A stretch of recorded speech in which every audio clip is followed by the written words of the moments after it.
comme vous pouvez le constater, l'hépatite B et C tue plus que le VIH-Sida. Plusieurs États francophones ont répondu présents à ce rendez-vous d'envergure internationale à Cotonou et prennent part aux travaux du premier congrès Afrique francophone pour l'élimination des hépatites.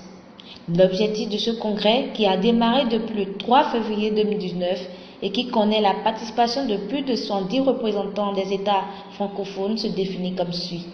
L'objectif principal de ce congrès, c'est de créer un environnement qui favorise l'élimination de l'hépatite, c'est-à-dire créer un environnement institutionnel qui favorise l'élimination de l'hépatite dans les États de l'Afrique francophone d'ici 2030.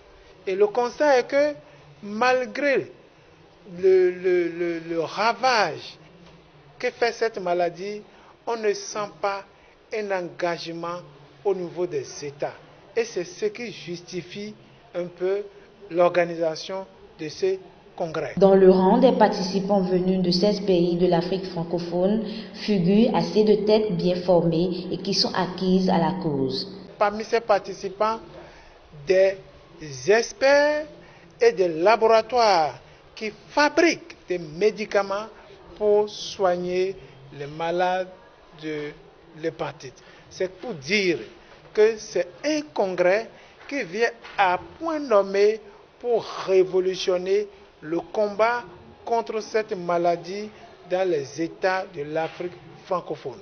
Au deuxième jour de ce congrès à Cotonou, plusieurs communications sur les thématiques précises ont eu lieu.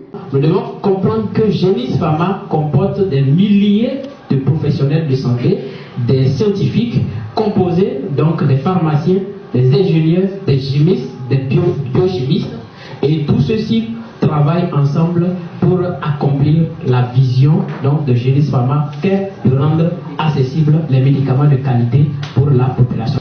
Alors, vous voyez toutes ces images-là, c'est pour tout simplement pour vous indiquer que tout ce qu'on fait à Gilead, le patient est au centre. Le patient est au centre de tout ce que nous faisons à Gilead.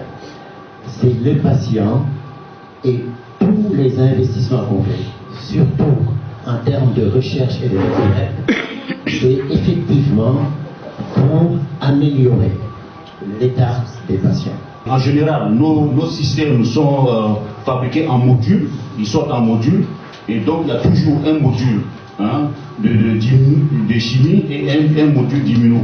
Donc quand une structure veut donc acheter, il dispose donc de toute la ligne sérum qui est complète. Au thème de la deuxième journée de ce congrès, quelques participants se prononcent. Et je suis très optimiste avec cette alliance francophone contre l'hépatite virale.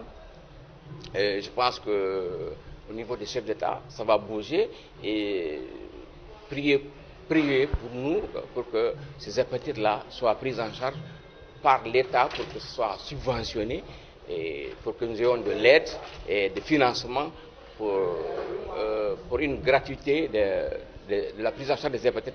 Il est extrêmement important de parler souvent de la prévention et de parler toujours de la prévention qui reste un élément fondamental. Et c'est une grande chance pour cette affection qu'il existe un vaccin.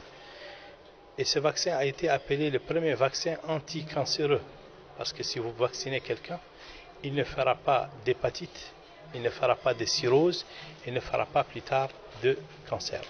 Et il faut faire des efforts ensemble pour pouvoir agir. Ces efforts sont accessibles, ils sont possibles, et nous lançons un appel vibrant, un appel vraiment qui vient du fond du cœur pour nos patients et pour nos populations, à nos hommes politiques, à nos décideurs, à tous nos partenaires, de savoir que c'est une maladie que nous pouvons réellement éradiquer et que nous pouvons arriver à réaliser cet objectif qui est l'objectif de l'OMS, c'est-à-dire l'éradication, l'élimination totale de l'hépatite B d'ici 2030. Ce premier congrès Afrique francophone pour l'élimination des hépatites, démarré le dimanche 3 mars 2019 à Cotonou, se poursuit et prend fin ce mardi 5 mars 2019.